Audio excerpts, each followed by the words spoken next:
Hey guys, what's going on? Welcome back to another video. In today's video, I'm actually doing a thread response to one that I've seen a lot of people responding to on YouTube. This is a thread called 10 Terrible Albums in Your Collection Which Are Not Saint Anger. So I believe this thread was started by Metal Mickey and Jurgen Aumann, and I've seen their videos, which were both very entertaining, and I've also watched a few responses by other people. Like Gordon from the Blackened Hymns channel, also Cloudy Milder, The Rock Scout, a few others, yeah, among others, but I found them all really entertaining. At first I wasn't sure if I was going to join this thread because I thought, I don't know if I'm that kind of person to speak so negatively about things all the time. But after watching a few, I thought it looks really interesting, and what really sold me on it was when I saw Metal Mickey's video. He had some really good points, and then I thought, you know what, you've convinced me, I'm going to answer this. So what he said was, first of all, it's a bit boring when people always are talking about things which are good, you know, like, oh, this release is awesome, that release is awesome, and so on.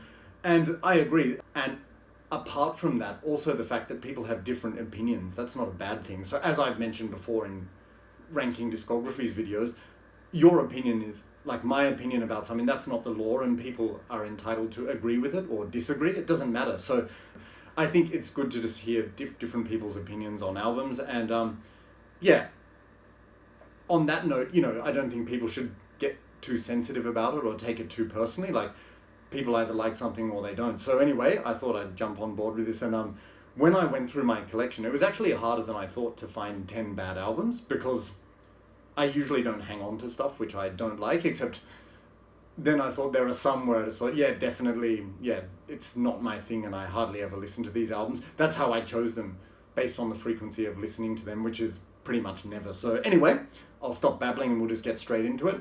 And I will also make explanations as I go.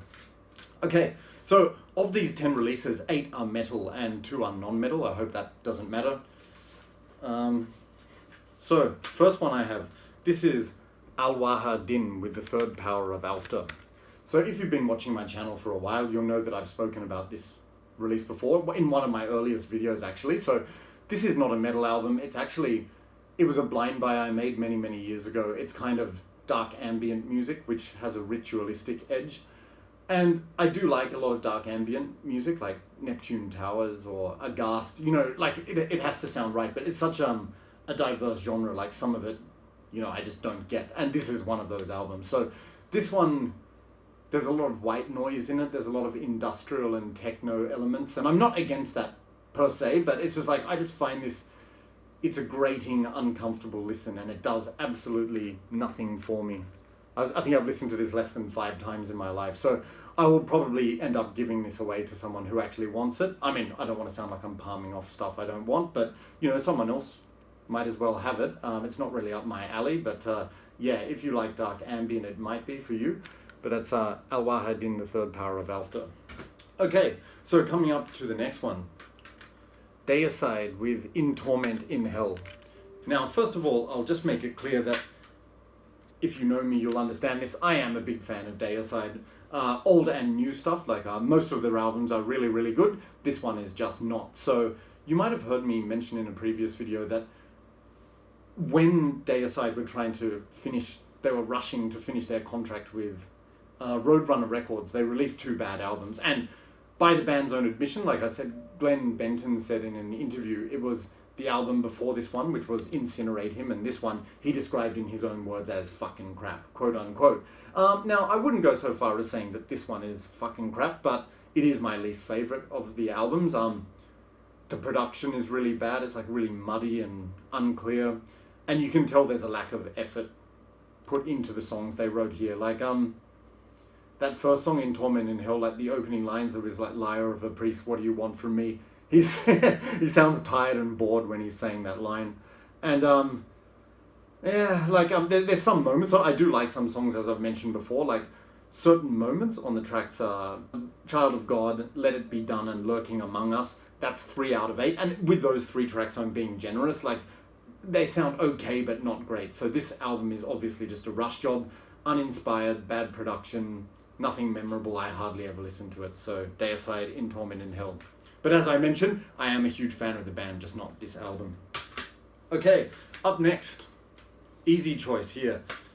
Europe with Start From The Dark.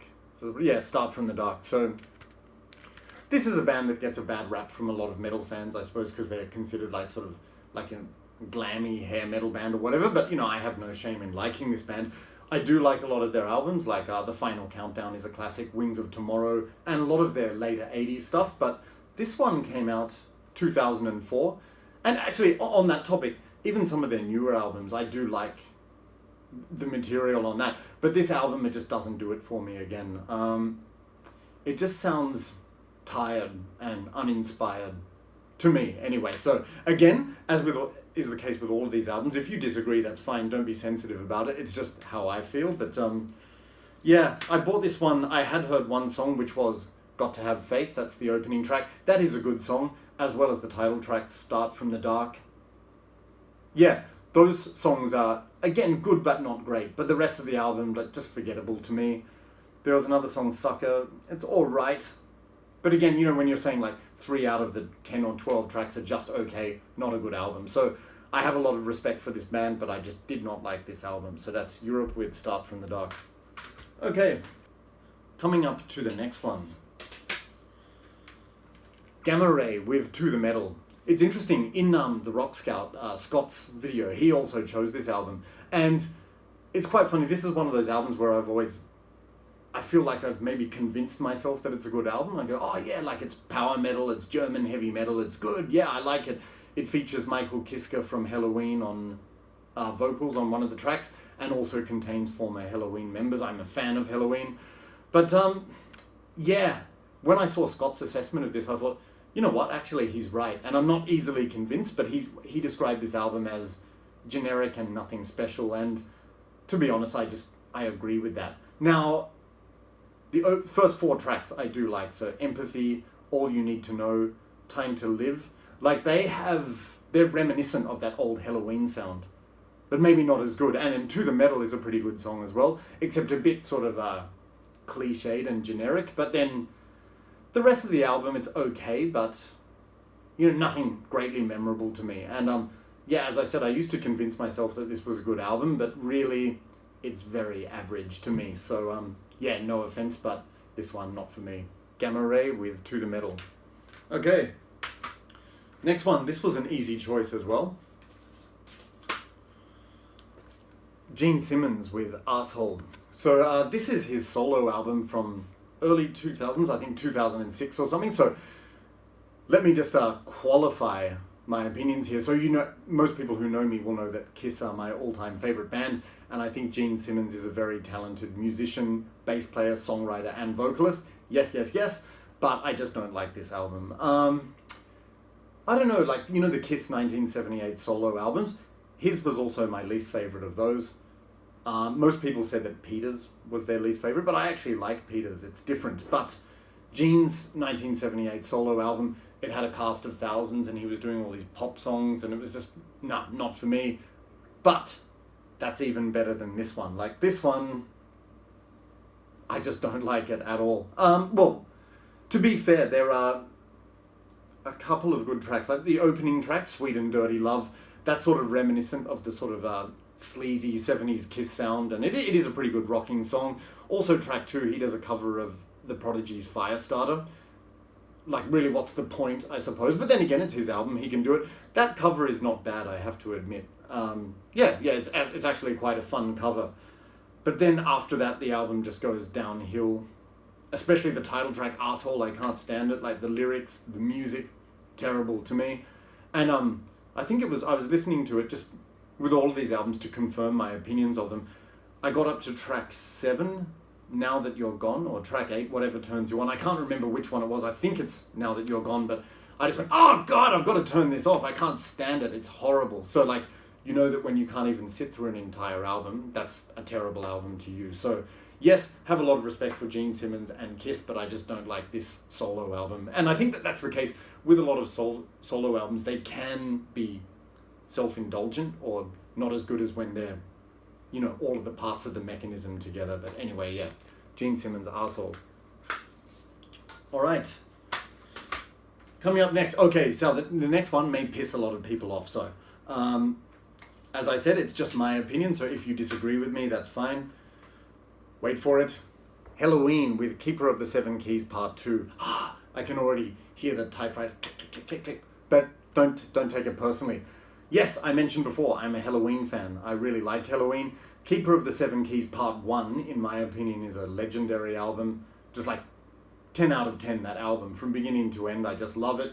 I want to buy that one on vinyl as well. Then I got this one, and I was just deeply disappointed. Like, I don't know, it's just, to me, I find every song pretty much very boring. Now, 2 tracks which I don't mind, like the track Dr. Steen, that's a fun track, like a very easy sing-along chorus. But again, like, it's not great, like, it's just okay to me. And also the track I Want Out, not bad. But every other song I just do not care for. Like, the playing is good, they're accomplished musicians, great guitar solos and all of that, but it's just the songwriting, the songs to me are forgettable. And also on the song Eagle Fly Free, I find the vocals really annoying, like that kind of soaring, but in that grating screechy way, like, oh, no, stop.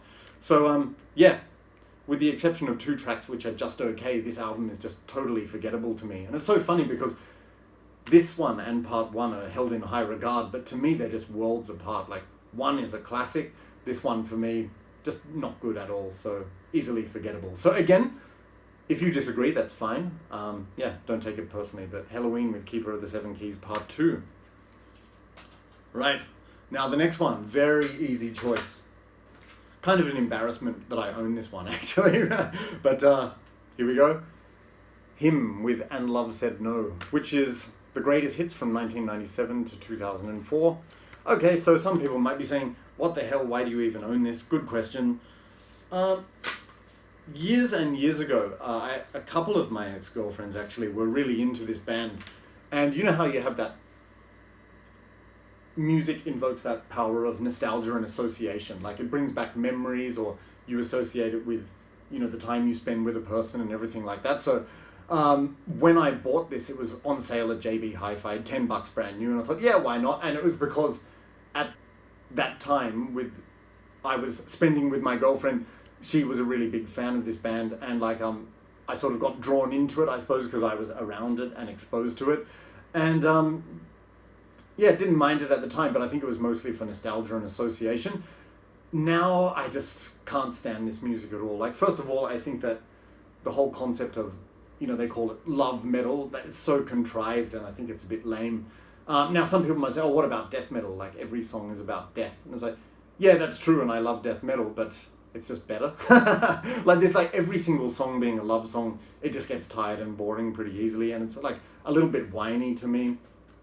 No, not good. And also I find it very depressing, a lot of these songs. Like, on this one, this is supposed to be the greatest hits. For me, the best tracks are 2 covers. So the first one of Neil Diamond's Solitary Man, and also Wicked Game, originally by Chris Isaak. It's a worry when the 2 cover songs are the ones I consider the best. Like, all the others, like, I couldn't even bring myself to listen to this before this video. I just thought, reading the song titles and the music came back, and I was like, no, I can't do it to myself, sorry.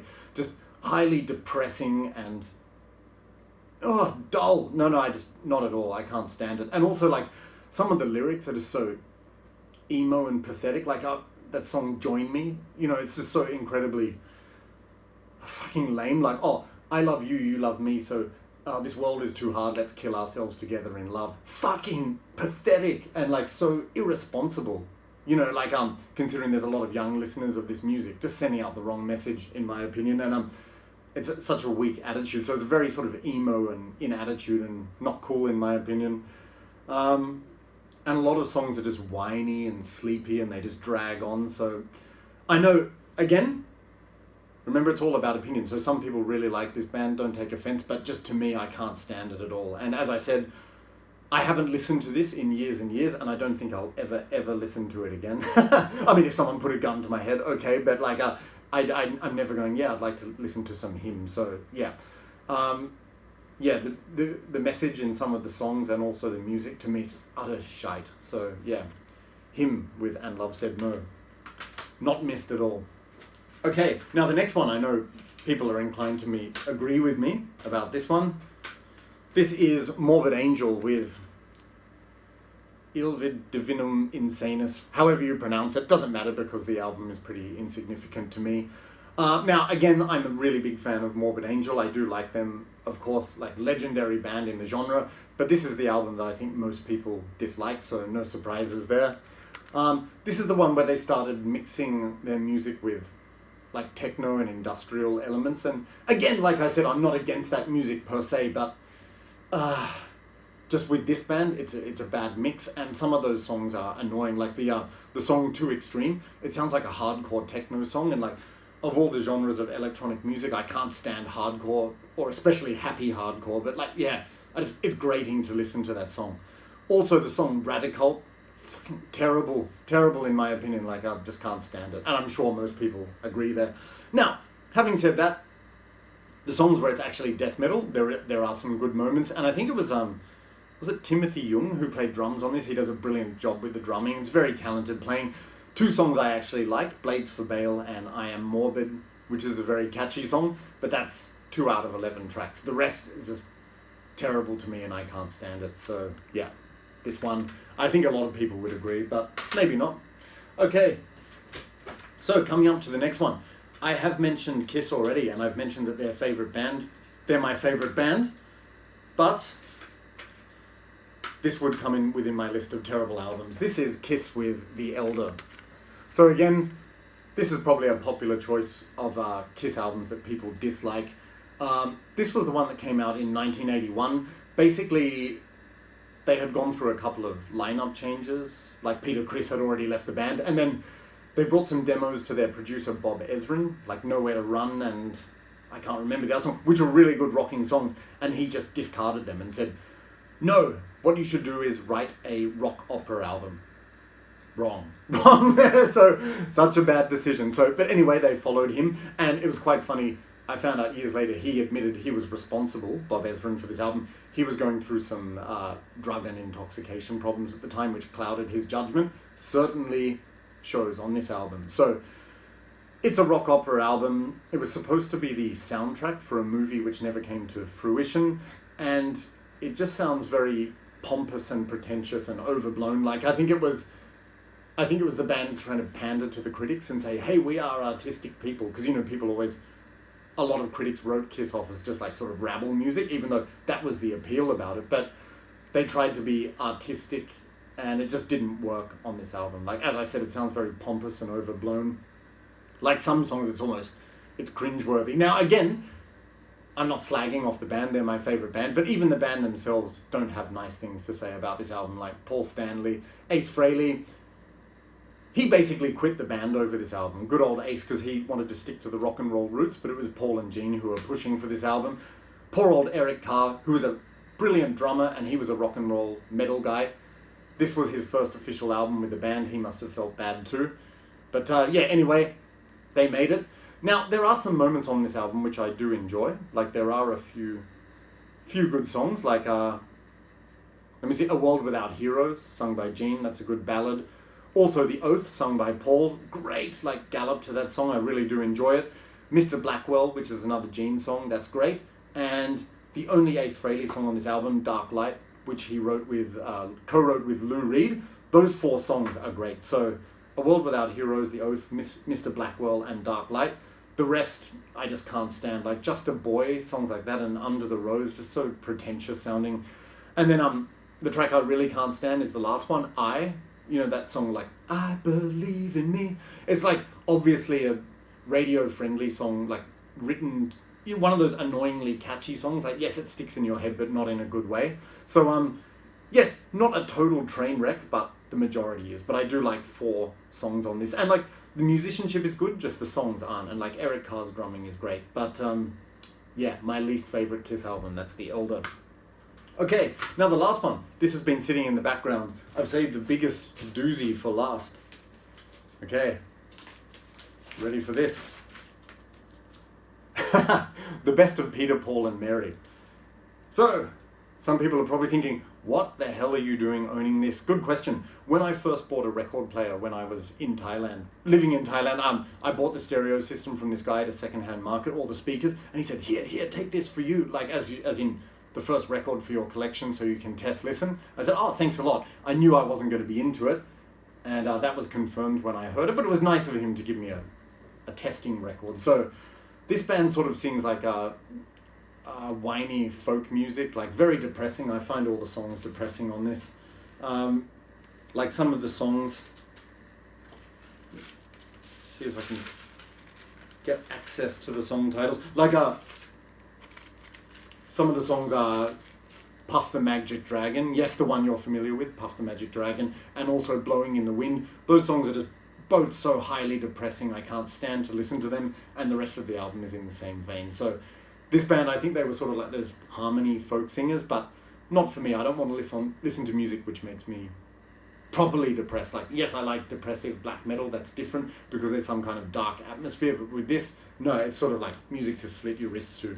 And I don't take that literally. But the only nice thing about it is it comes on this cool colored vinyl, so that's very nice. It looks nice, but I'll never play it ever again. Yeah, so there you go, Peter, Paul and Mary. All right. So guys, I hope I didn't offend anyone too much. Please don't unsubscribe from the channel. Remember, we all have different opinions, and it's good. Like, if you disagree with me about any of these, I'm sure you'll agree with some. Yeah, let me know and the reasons why. Like in my Dark Funeral ranking discographies video, my number 2 out of their 6 albums, someone else chose as last, and I just went, oh, that's interesting. Like, we shouldn't hate each other over this. So anyway, they're my 10 terrible albums, even though some of them have merit. And yeah, that's all I have to say. So I hope you enjoyed the video. Thanks a lot for watching if you got this far. And don't forget to leave a like if you enjoyed the video. And if you haven't subscribed and you enjoy the video, please consider subscribing. That'd be great. Okay, so thanks Metal Mickey and Jurgen for coming up with the thread. It was a lot of fun to do this and something different for me. So yeah, that's all I have to say.